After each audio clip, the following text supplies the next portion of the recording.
Et si c'était vrai?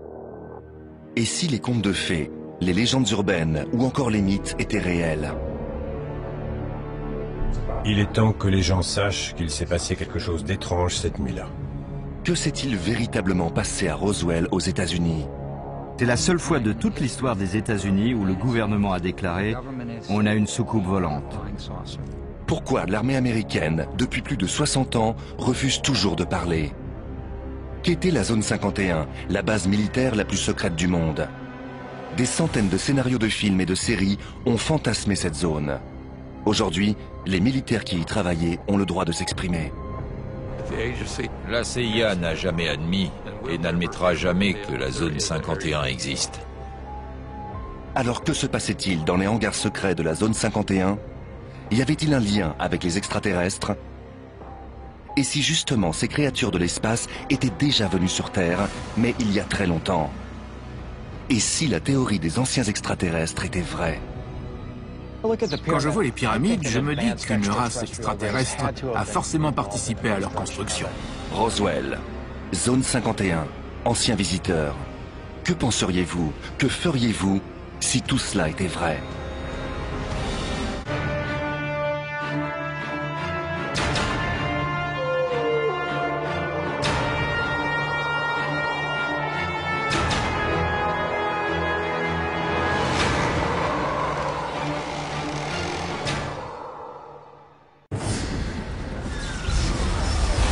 Le 8 juillet 1947, l'armée américaine affirme avoir retrouvé une soucoupe volante. Je suis convaincu que ça venait d'une autre civilisation. Puis quelques heures après, elle se rétracte. 60 ans plus tard, la controverse fait toujours rage. Ça vient vraiment d'une autre planète. Ça sort tout droit d'un film de science-fiction des années 50. L'armée a-t-elle vraiment récupéré des extraterrestres et leurs vaisseaux? Il avait vu les corps. Si c'est le cas, l'armée américaine a gardé le silence sur l'un des plus grands secrets de l'histoire. Nous ne sommes pas seuls dans l'univers. C'est l'événement du millénaire. Dans le cas contraire, un simple incident est devenu une légende.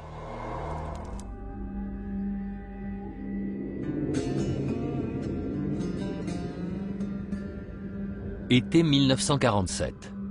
Mac Brazel, propriétaire d'un ranch au Nouveau-Mexique, tombe sur des débris étranges. Il en charge quelques-uns dans sa camionnette et les emporte à Roswell, à 125 km de là.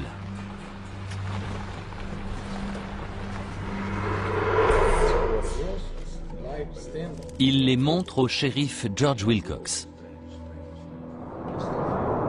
Au même moment, Frank Joyce, reporter à la radio locale, appelle le shérif en quête d'un sujet intéressant. Shérif Wilcox, Frank Joyce, quoi de neuf? Le shérif lui passe Mac Brazel. Celui-ci raconte au reporter qu'il a peut-être trouvé les débris d'une soucoupe volante. J'ai cru que j'étais tombé sur un dingo. Un type qui s'était un peu emmêlé les pinceaux. Ou alors que c'était un canular. Pour se débarrasser du plaisantin, Joyce lui dit de contacter l'armée.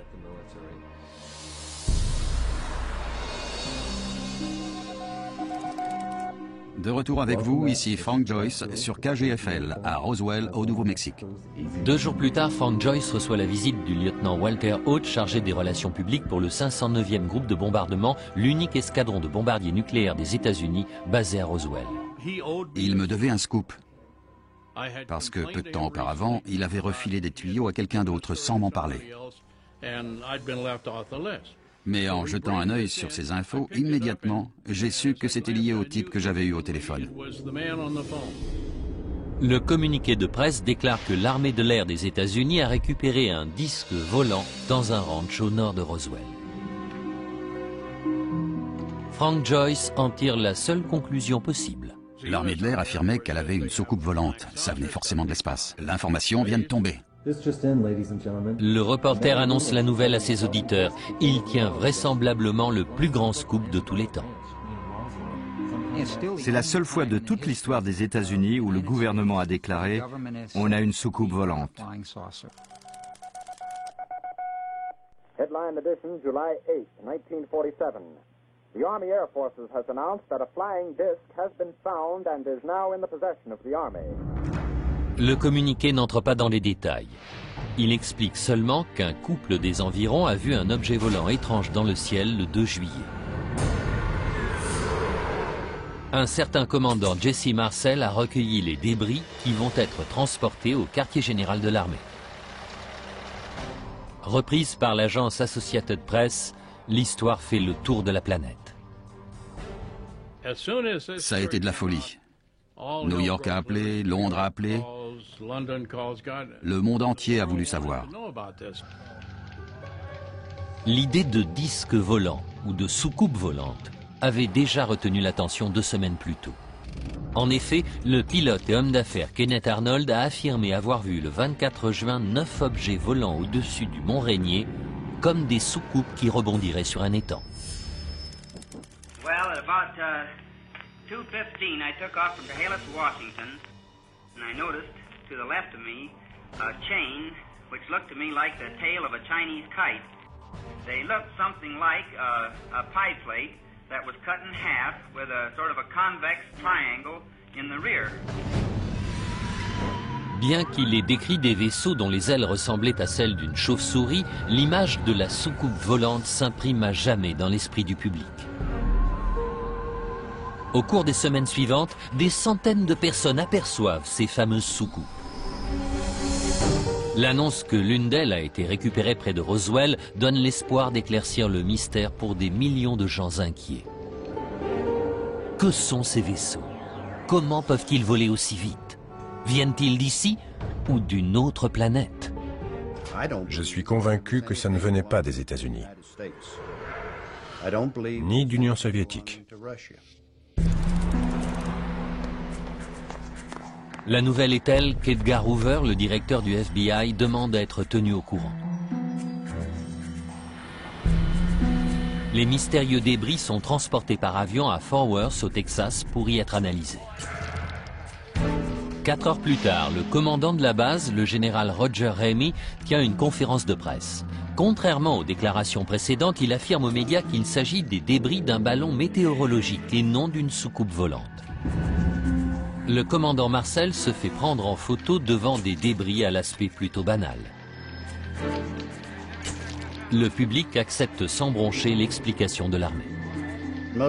La plupart des gens ne se rendent pas compte qu'il y a 60 ans, les choses étaient très différentes. Si le gouvernement avait dit que c'était un éléphant rose, on l'aurait accepté. Du jour au lendemain, l'un des plus grands scoops journalistiques est ravalé au rang de simple entrefilet et la chose n'aurait jamais suscité le moindre regain d'intérêt sans un témoin oculaire, dont les déclarations allaient provoquer la réouverture du dossier Roswell. Que s'est-il passé en 1947 ?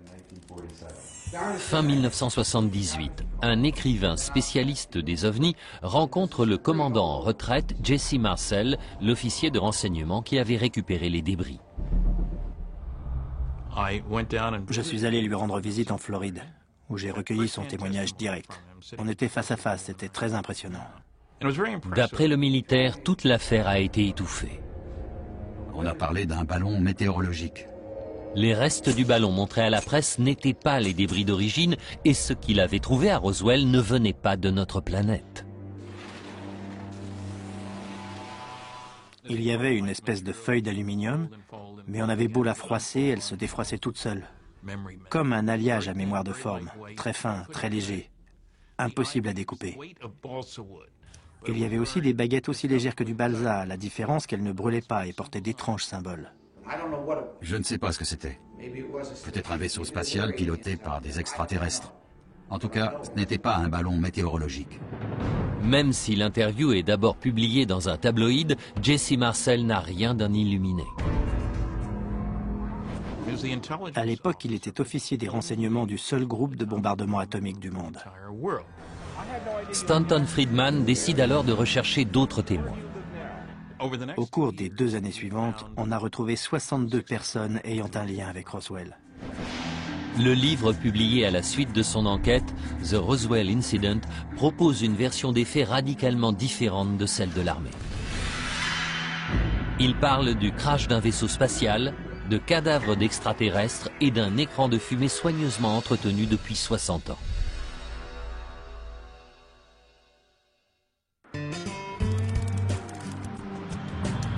Aujourd'hui, Roswell est la capitale mondiale des ovnis.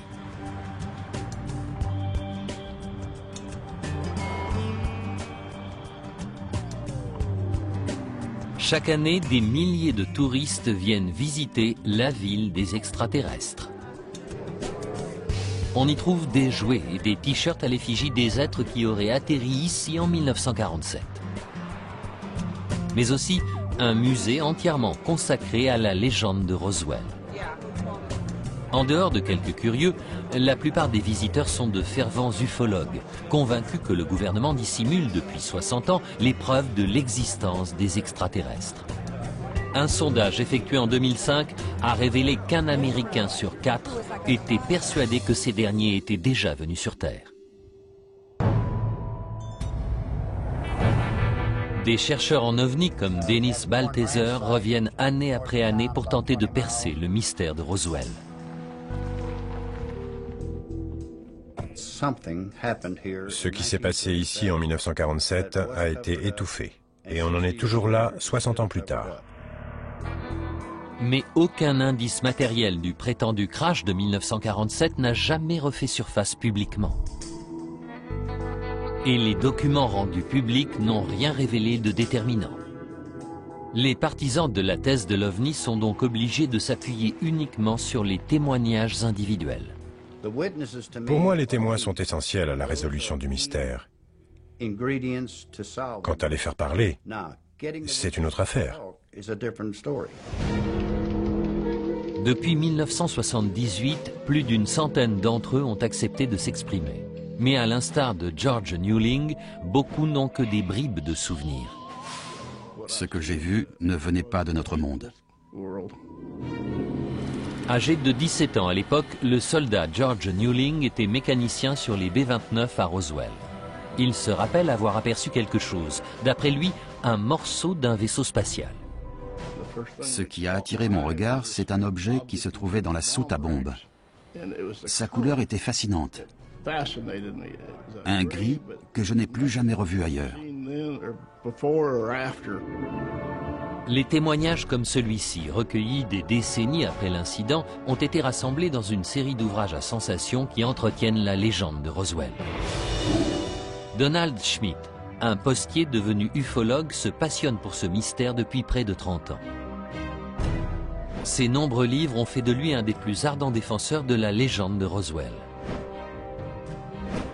Après avoir entendu plusieurs témoins, il est persuadé que le gouvernement a bien récupéré les restes d'une soucoupe volante en juillet 1947.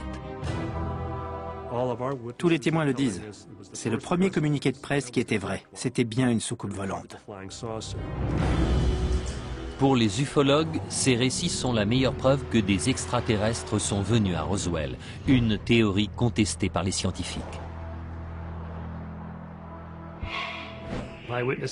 Les récits des témoins oculaires ne sont pas fiables. On le sait grâce aux études très nombreuses effectuées dans les années 90 sur les faux souvenirs, c'est-à-dire les souvenirs d'événements qui n'ont jamais existé en réalité. À l'origine de toute cette légende, il y aurait l'événement censé avoir attiré l'attention des extraterrestres sur nous. Quel est le signal spécifique qui continue de se propager à travers notre galaxie? Celui de la première explosion atomique, en juin 1945.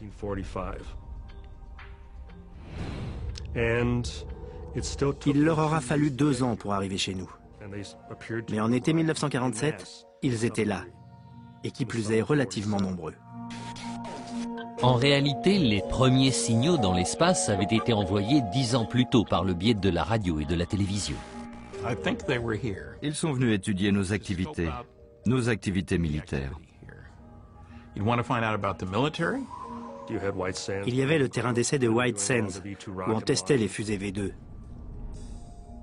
Il y avait Los Alamos, où ils continuaient les tests nucléaires. Et puis il y avait Roswell, où était basé le premier escadron de bombardiers atomiques.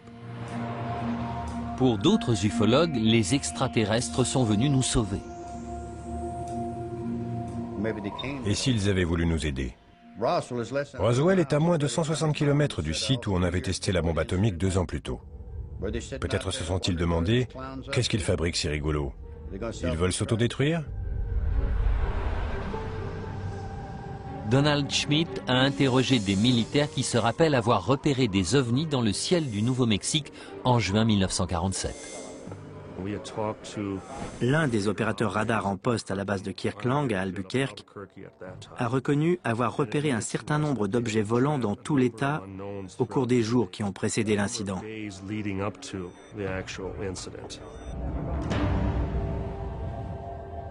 Compte tenu du nombre d'ovnis qui sillonnaient le ciel à ce moment-là, ça n'a rien d'aberrant que l'un d'eux se soit écrasé. D'après Mac Brazel, l'homme qui a découvert les débris, il y avait eu un orage très violent le 4 juillet 1947. Il avait raconté à des amis qu'entre les coups de tonnerre, il avait entendu comme une explosion. D'après la légende, un des vaisseaux spatiaux aurait été touché par la foudre et aurait subi des dégâts importants. Des débris de l'engin seraient tombés sur le terrain de Mac Brazel, tandis que le vaisseau lui-même se serait écrasé au sol à 55 km de là.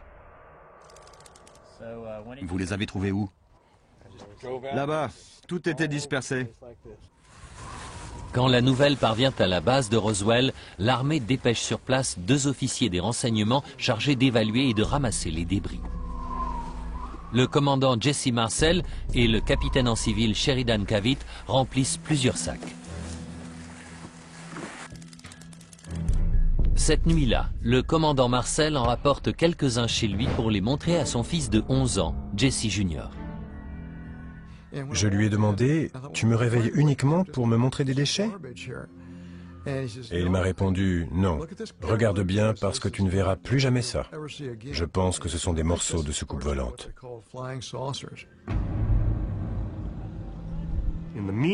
Dans l'intervalle, d'après les témoignages de civils, ils avaient appris qu'il y avait un autre site beaucoup plus près de la ville. Jim Ragsdale, aujourd'hui décédé, se trouvait avec sa petite amie quand il a vu le vaisseau s'écraser à 90 km au nord-ouest de Roswell. Dans une déposition sous serment, il a affirmé que l'armée était arrivée rapidement sur les lieux et avait emporté l'épave du vaisseau et les corps de l'équipage. Au nord de la ville, ils chargent les débris sur le plateau d'un camion et les restes de l'équipage dans des ambulances. D'après le témoignage de Ragsdale, les corps des 4 extraterrestres auraient été découverts dans l'épave du vaisseau. Les créatures étaient de petite taille avec une grosse tête et des yeux énormes. On a parlé aussi bien à des témoins directs qu'indirects, et dans tous les cas, leur histoire recoupe parfaitement la description des corps retrouvés là-bas. Frank Joyce se souvient que Mac Brazel lui avait dit qu'il y avait des corps d'extraterrestres sur le premier site. Évidemment, je lui ai posé la question. Y avait-il des passagers? Il m'a répondu, oui. Ils étaient tout petits, ce n'étaient pas des êtres humains, et ils étaient morts. Autrement dit, il avait vu les corps d'extraterrestres. Si tous ces témoignages sont dignes de foi, l'armée américaine a bien récupéré l'épave d'un vaisseau extraterrestre et les corps de son équipage. Plusieurs témoins ont affirmé que les militaires avaient transporté le tout dans le hangar numéro 84 sur la base de Roswell.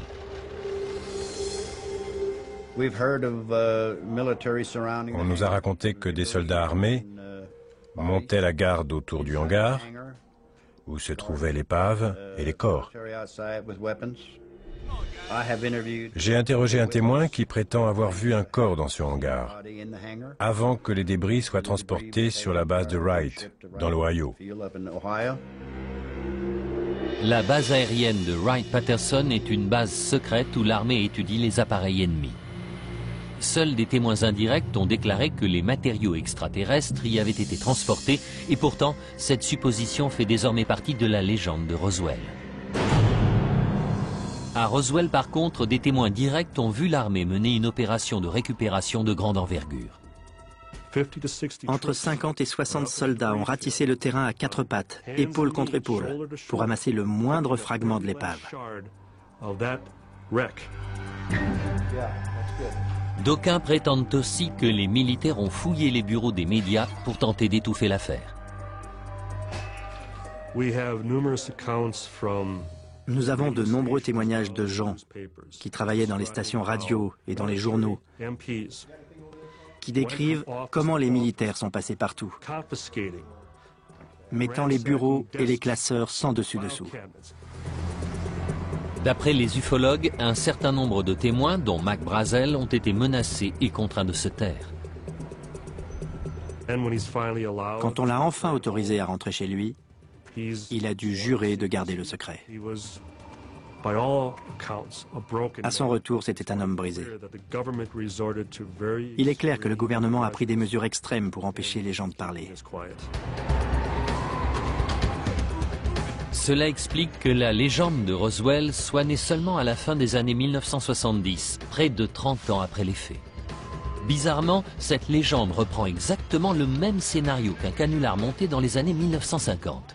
Simple coïncidence ?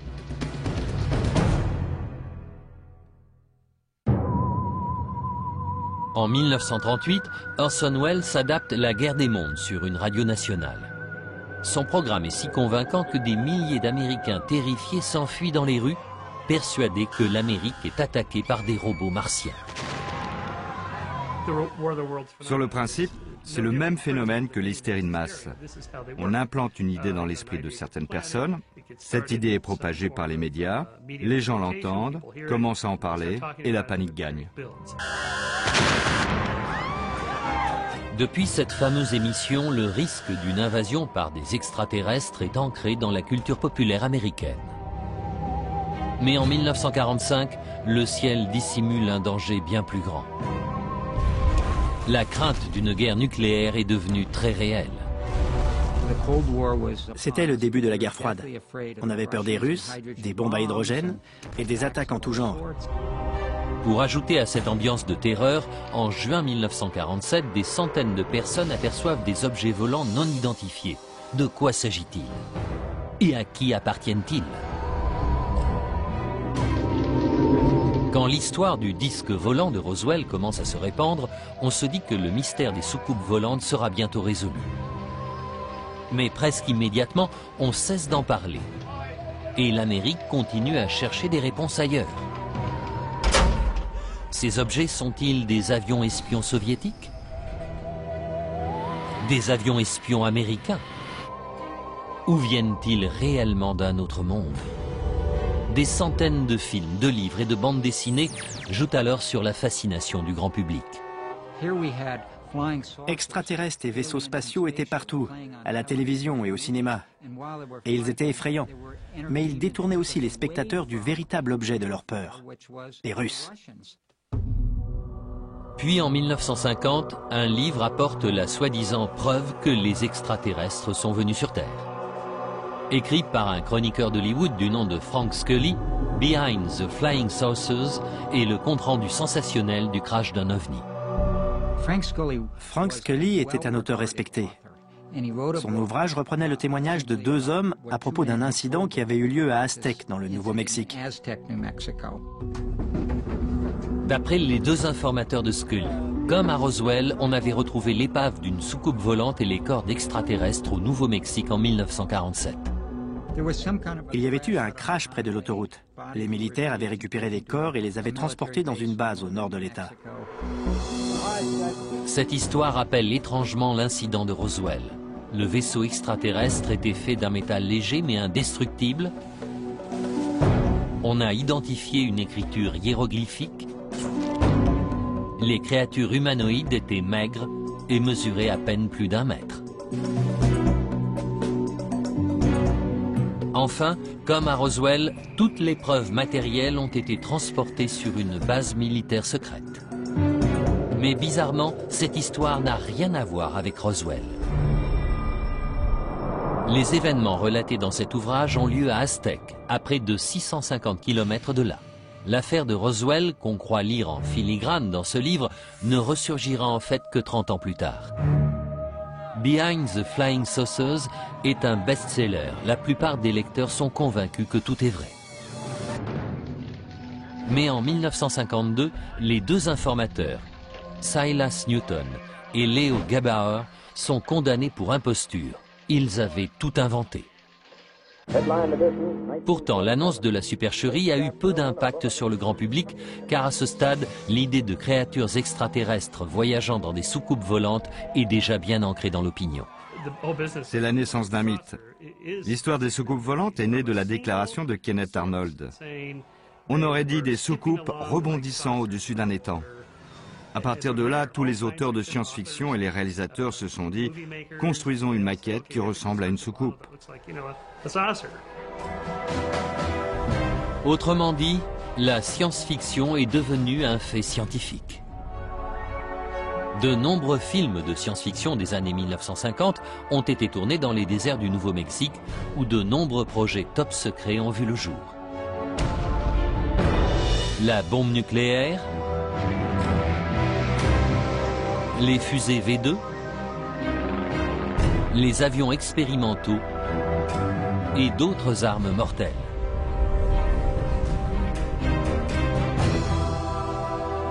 Tous ces programmes étaient mis au point dans le secret le plus absolu. Le crash d'une fusée V2 à Alamogordo, au Nouveau-Mexique, a ainsi déclenché une opération militaire de grande ampleur.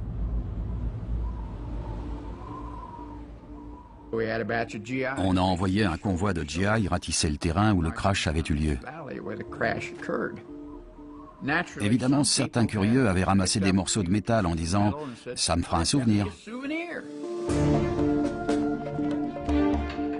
L'armée a donc fait du porte-à-porte pour récupérer le moindre bout de l'épave. Le secret qui entoure ce type de projet finit par éveiller les soupçons du public. Et la science-fiction se met à dépeindre les militaires sous les traits des méchants. Puis, dans les années 1960, c'est la guerre du Vietnam. La première guerre que les Américains ne sont pas sûrs de gagner. Les pertes humaines énormes et les opérations clandestines transforment l'image que les Américains avaient de leur gouvernement. Les scandales liés à Richard Nixon ne font qu'accroître la méfiance croissante de la population. Le gouvernement ne chercherait-il pas à étouffer autre chose, voire à dissimuler l'existence d'extraterrestres? Dans ce contexte de suspicion et de conspiration, les rumeurs enflent. On raconte que l'armée étudierait des technologies extraterrestres sur des bases militaires secrètes. Des endroits secrets comme la base aérienne de Wright-Patterson, en particulier la zone 51, agissent comme un test de Rorschach sur notre imagination. On a envie d'aller voir ce qui se cache derrière, alors qu'on sait justement qu'on n'y aura pas accès. Comment savoir? Et là, l'imagination se déchaîne. Pendant plus de 30 ans, l'histoire d'une soucoupe volante récupérée à Roswell a été pratiquement oubliée. Elle n'est même pas citée dans les ouvrages sur les ovnis. Puis en 1978, Jesse Marcel, l'officier des renseignements qui avait recueilli les débris en 1947, raconte ses souvenirs. Ceux-ci ont-ils été influencés par 30 années de science-fiction? Ça sort tout droit d'un film de science-fiction des années 50, c'est parfait. On était prêt à croire que c'était plausible, parce qu'on pouvait s'appuyer sur tous ces films. L'Amérique était prête à tout gober. Aujourd'hui, de nombreux spécialistes des ovnis citent les nouvelles technologies comme preuve que l'armée a bien été en possession de matériel extraterrestre. Regardez le chasseur furtif F-117. On a l'impression de voir un ovni. L'invention des fibres optiques serait fondée sur la technologie extraterrestre. Idem pour le transistor dans les premiers ordinateurs. Et même la technologie aérospatiale. En réalité, toutes ces inventions sont nées d'idées tout ce qu'il y a de plus terrestre. Toutes ces choses étaient déjà à l'étude dans les années 40 et 50. Mais elles ont été mises au point peu à peu, comme c'est toujours le cas dans ces domaines. Plus récemment, des séries télé ou des films comme X-Files ou Independence Day ont continué d'alimenter la légende de Roswell. D'après le sondage effectué en 2005, 25% des adultes américains pensent également que le gouvernement cache ce qu'il sait des extraterrestres. Les extraterrestres sont venus ici et nous sommes peut-être leurs enfants. Ce quart de la population croit-il aux extraterrestres parce qu'il a eu des preuves de leur existence? Ou parce que depuis des dizaines d'années, on fait passer la science-fiction pour des faits scientifiques?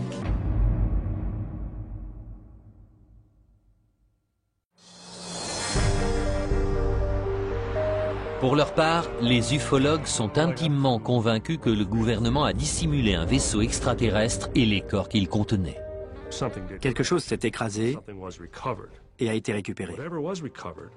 Et quoi que ce soit, le gouvernement l'a toujours. Livres et films à sensation dénoncent une opération militaire de désinformation. Mais même si les ufologues ont exigé que le gouvernement rende public ce qu'il sait sur les extraterrestres, aucune information déterminante n'a jamais été révélée. Le SETI est un programme scientifique indépendant qui fouille l'espace à la recherche du moindre signal d'une intelligence extraterrestre. Nous n'avons pas trouvé de signal indiquant qu'il y ait quelqu'un dans l'espace. Est-il possible que les extraterrestres aient eu connaissance de l'existence de la Terre dans les années 1940? Pour Seth Shostak, l'idée que des extraterrestres aient perçu les explosions atomiques en 1945 n'est guère plausible. Ça voudrait dire qu'ils ne seraient pas à plus d'une année-lumière de nous. La lumière de l'explosion aurait mis une année-lumière pour parvenir jusqu'à eux, et ils auraient mis le même temps pour arriver ici, car ils ne peuvent pas voyager plus vite que la lumière. Ça fait donc 2 années-lumière pour expliquer leur présence en 1947. Or, il n'y a aucune étoile à une année-lumière du Soleil. Quelle que soit la vérité sur Roswell, le fait est qu'à partir de juin 1947, des ovnis ont été aperçus un peu partout en Amérique. Un an plus tard, le Pentagone réagit en lançant une enquête visant à rassembler les témoignages civils et militaires. C'est le projet Blue Book.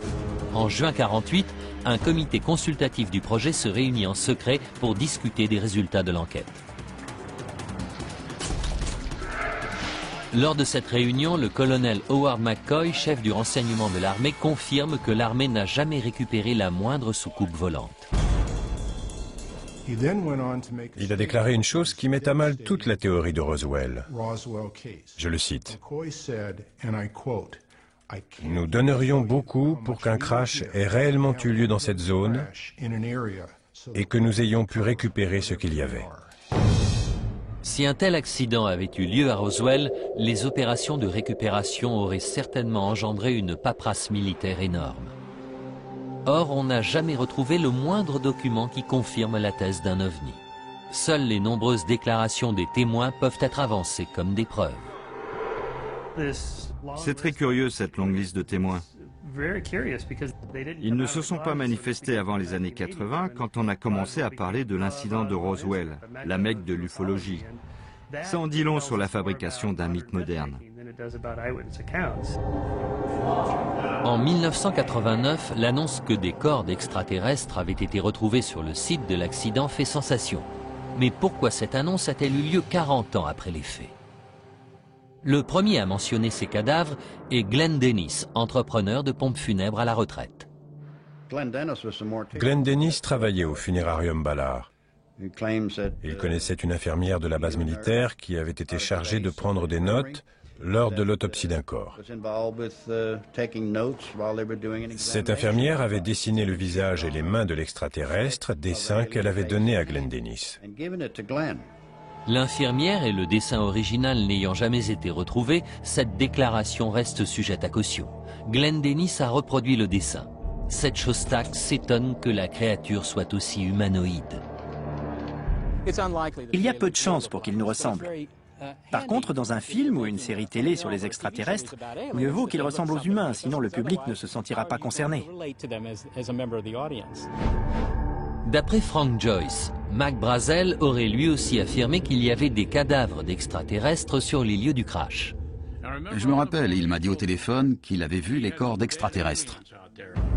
En revanche, le commandant Jesse Marcel, qui était persuadé que les débris venaient d'une autre planète, n'a jamais parlé de cadavres. Mon père n'en a pas vu, ou alors il ne m'en a jamais parlé.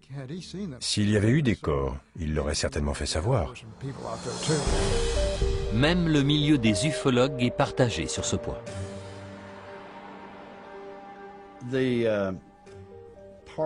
Cette histoire de cadavre est extrêmement douteuse. D'abord, il n'en a pas été question pendant des années, et ensuite, le nombre de corps varie en fonction de l'interlocuteur. Dennis Balthazar admet que les témoignages sont peu fiables. Certains témoins ont décidé de broder, d'autres ont carrément menti, d'autres encore n'ont rien vu ni entendu, mais ont donné l'impression qu'ils étaient là. Les faux témoignages et les canulars semblent s'inspirer de l'ouvrage publié en 1950, Behind the Flying Saucers. Le seul fait établi dans la légende de Roswell est qu'on a bien retrouvé des débris sur le terrain de Mac Brazel en 1947. Lorsque Jesse Marcel Jr. voit ces débris, il a 11 ans et son père est fermement convaincu qu'ils proviennent d'une autre planète. Pour lui, c'étaient les débris d'une soucoupe volante. Mais je ne sais pas ce qu'il entendait par là. Jesse Marcel Jr. est la seule personne encore vivante aujourd'hui qui affirme avoir eu ces objets entre les mains.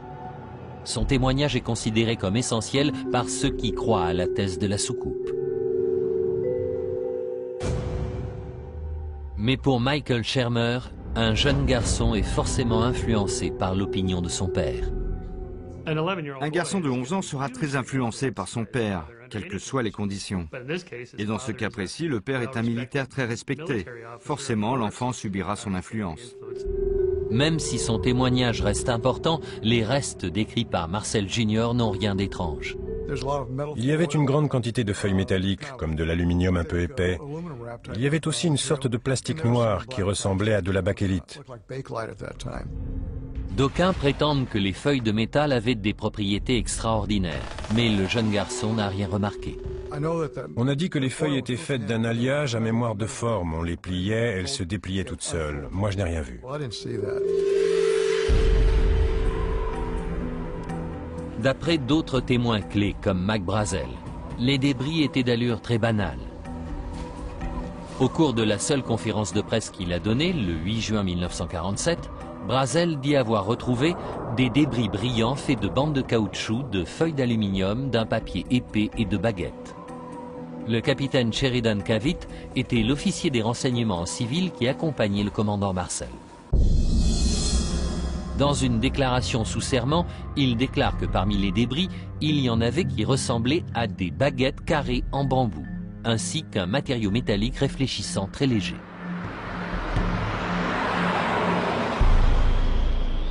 Les ufologues rejettent ces déclarations, arguant que les témoins ont menti pour maintenir le secret ou qu'ils ne se souvenaient pas.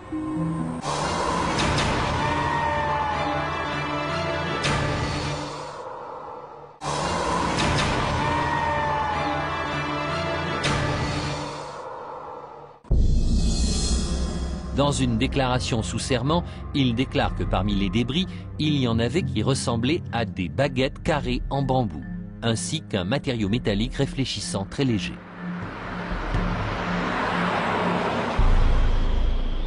Les ufologues rejettent ces déclarations, arguant que les témoins ont menti pour maintenir le secret ou qu'ils ne se souvenaient pas. En outre, en 1978, le commandant Marcel affirme que les restes qu'il avait ramassés ont été échangés contre ceux d'un ballon météorologique. Jusqu'à sa mort, le commandant Marcel a répété que ce n'était pas ce qu'il avait rapporté de Roswell. Cela expliquerait pourquoi les vestiges que le public a découverts sur les photos de presse ressemblaient plus à un ballon météo qu'à une soucoupe volante. Mais d'après un nouveau témoignage de son fils, le commandant Marcel pensait que les journalistes avaient quand même vu des morceaux du vaisseau. Il a dit une chose très curieuse, à savoir que les reporters n'avaient vu qu'une petite partie du véritable vaisseau. Voulait-il dire qu'au milieu des restes d'un ballon météorologique, il y avait quand même des débris de l'engin ?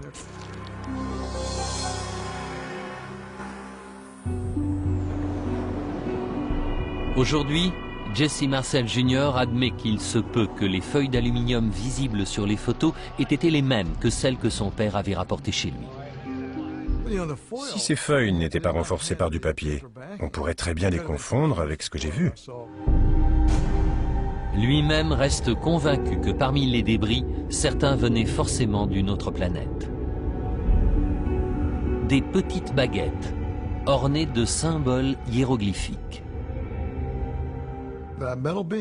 Ces baguettes métalliques ressemblaient à des poutrelles miniatures, dont la partie intérieure était couverte de symboles violets. D'après mon père, c'était une écriture extraterrestre. Si Jesse Marcel Jr. parle de baguettes en métal, son père s'était souvenu qu'elles n'étaient pas faites de métal mais plutôt d'une sorte de bois. De telles contradictions dans les témoignages sont fréquents parmi ceux qui croient à la version d'un accident de soucoupe. D'autres témoins ont décrit des débris bien de chez nous. Bouts de bois, feuilles d'aluminium, papier épais et bandes de caoutchouc. Les scientifiques ont du mal à croire qu'on puisse construire un vaisseau spatial avec ce genre de matériaux. Pour voyager d'un système stellaire à un autre, vous aurez besoin d'un vaisseau capable d'aller presque aussi vite que la vitesse de la lumière, c'est-à-dire à des dizaines, voire des centaines de milliers de kilomètres à la seconde. Ce genre de vaisseau aura forcément des moteurs énormes, et il sera aussi gros qu'un paquebot. Rien à voir avec une mobilette gonflée. Si les propriétés physiques de ce matériau restent sujettes à caution, presque tous les témoins font allusion à des inscriptions étranges. Ainsi, Jesse Marcel Jr. parle de sortes de hiéroglyphes sur de petites baguettes en métal. Je suis absolument convaincu que ça venait d'une autre civilisation. Pour les Marcel, père et fils, c'est une certitude. Il s'agissait de hiéroglyphes extraterrestres. Pour d'autres témoins, ce n'était rien d'autre qu'un motif floral. Si l'origine de ces inscriptions pouvait être identifiée, cela résoudrait peut-être une fois pour toutes le mystère de Roswell.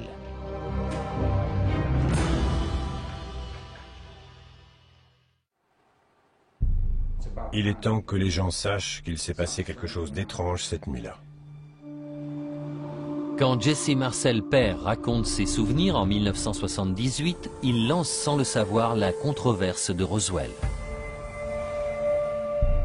Sous l'influence des écrivains spécialistes des ovnis, l'histoire devient alors un véritable mythe. Pourtant, ces auteurs ne sont pas d'accord sur de nombreux détails. Ainsi, le lieu de l'accident, l'identité des témoins oculaires et le nombre de corps retrouvés varient d'un livre à l'autre. La version de l'armée, qui a toujours prétendu que les débris provenaient d'un ballon météorologique, est elle aussi mise en doute. En 1947, Mac Brazel avait affirmé qu'il avait déjà vu des restes de ballons et que ceux qu'il avait découverts étaient différents. Pendant toutes les années 1980, l'éventualité d'une manipulation alimente la légende. Puis, au début des années 1990, deux spécialistes des ovnis, Flock et Todd, déterrent les rapports d'une mission classée top secret oubliée depuis longtemps. Ils offrent une explication plus simple et plus terrestre au mystère de Roswell.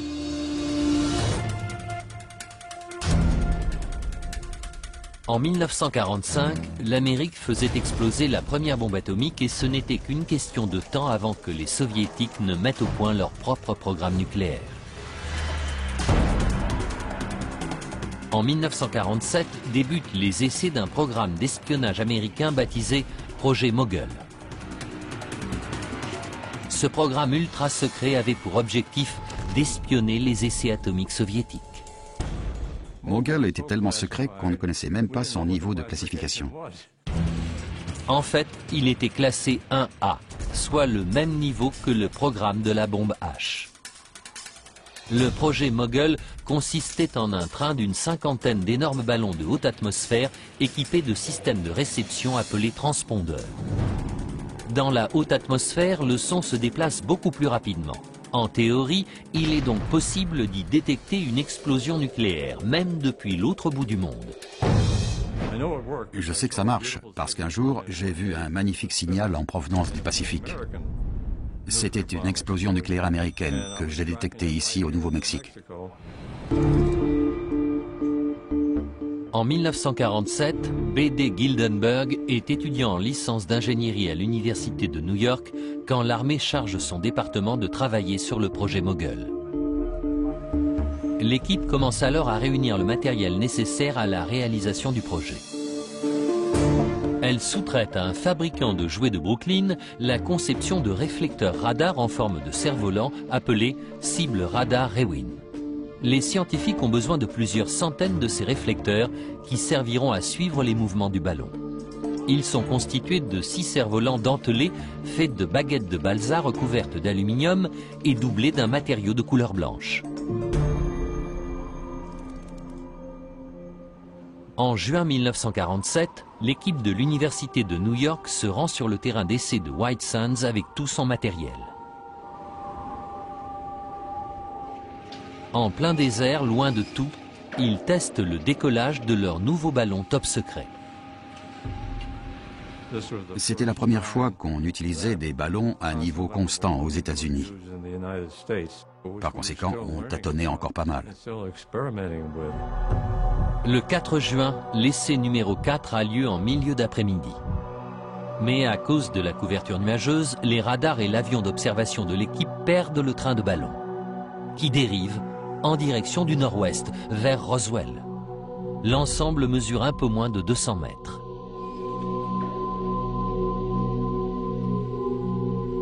Composé d'une 50aine de gros ballons, de 9 cibles radar Rewin étincelantes, de réservoirs de ballast et d'émetteurs, l'ensemble ne ressemble en rien à un ballon météorologique classique. Au bout d'un certain temps, les ballons en néoprène se désintègrent et les débris retombent dans le désert. Si la mission elle-même est classée ultra secrète, le matériel n'a que peu de valeur. Pour l'équipe du projet, la récupération des débris n'est pas une priorité absolue.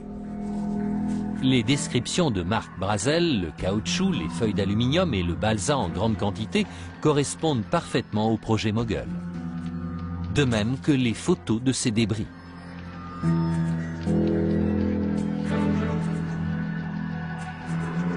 Pourtant, Jesse Marcel Jr. reste persuadé que les hiéroglyphes qu'il a vus 60 ans plus tôt ne viennent pas de notre planète.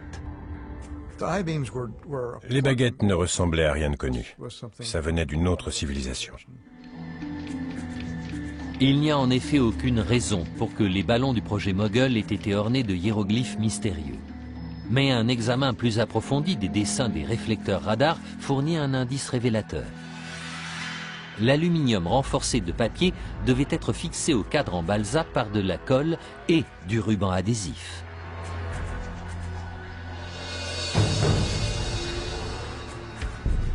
L'usine de jouets de Brooklyn, chargée de la fabrication des cibles radar Rewin, avait utilisé ce qu'elle avait sous la main, entre autres du ruban adhésif pour enfants orné d'un motif à fleurs violettes.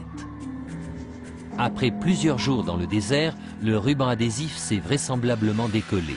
Sous l'effet de la chaleur, la teinture a dû imprégner le bois, d'où le motif floral visible sur le cadre en balsa.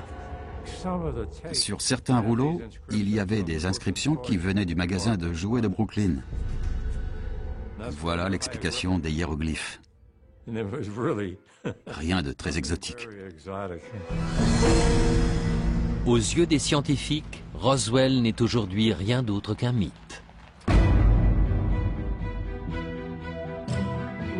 On a aujourd'hui une excellente compréhension de la psychologie et la sociologie de la fabrication d'un mythe. Certes, il repose sur des événements réels, mais à force d'être racontés encore et encore, les souvenirs finissent par ne plus être fiables. Ils sont filtrés et l'histoire devient complètement différente. Aujourd'hui, la majorité des scientifiques pensent que le projet Mogul constitue une explication rationnelle au mystère de Roswell. De nouveaux témoignages laissent en outre penser que ce projet et ceux qui ont suivi sont peut-être à l'origine du phénomène OVNI dans son ensemble. À partir de juin 1947, des centaines de ballons de haute altitude ont été lâchés au-dessus de tous les États-Unis, des ballons aux formes de plus en plus bizarres. Pour B.D. Gildenberg, ce sont eux que beaucoup de gens ont pris pour des vaisseaux extraterrestres. La CIA avait assisté à un de nos lancements. C'était elle qui poussait ce projet en disant « Laissez les gens parler de débris d'OVNI, comme ça, les programmes secrets le resteront. » Mais si Roswell n'est rien d'autre qu'un mythe, pourquoi un quart des Américains y croient-ils à ce point? On a tendance à croire les choses qui nous titillent l'imagination, comme l'idée qu'il y a des êtres vivants pas loin. peut-être même en orbite dans des vaisseaux furtifs. Ils nous observent, ils veillent sur nous, c'est très séduisant. Mais quand il s'avère que c'est faux, il faut passer à autre chose. Que savons-nous donc désormais sur l'incident de Roswell? Les débris que Mac Brazel a découverts n'étaient effectivement pas ceux d'un ballon météorologique. Le gouvernement a réellement étouffé la vérité, car le projet Mogul était un programme d'espionnage classé 1A crucial pour la sécurité nationale. L'affaire a provoqué une certaine agitation, parce qu'en dehors de l'équipe du projet, personne n'avait jamais vu un ballon de ce genre. Les militaires basés dans la région ont probablement réagi de façon excessive, car ils ignoraient à quel point le projet ou le matériel était sensible.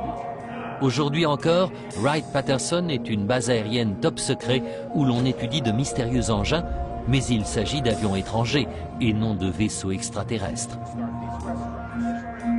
Pour les ufologues, le projet Mogul n'est qu'une fausse piste, un écran de fumée habilement produit par le gouvernement.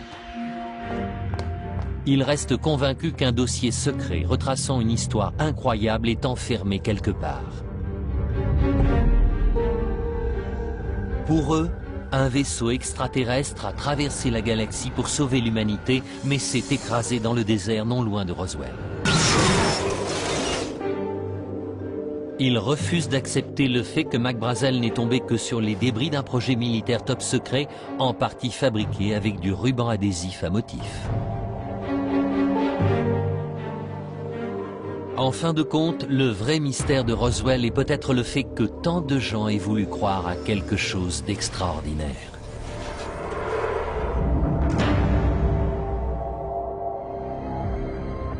Alors pourquoi l'armée américaine, depuis plus de 60 ans, refuse toujours de parler? Ce secret sera-t-il un jour révélé? Et qu'était la base militaire appelée Zone 51? Des centaines de scénarios de films et de séries ont fantasmé cette zone. Que se passait-il dans les hangars secrets de la Zone 51? Y avait-il un lien avec les extraterrestres?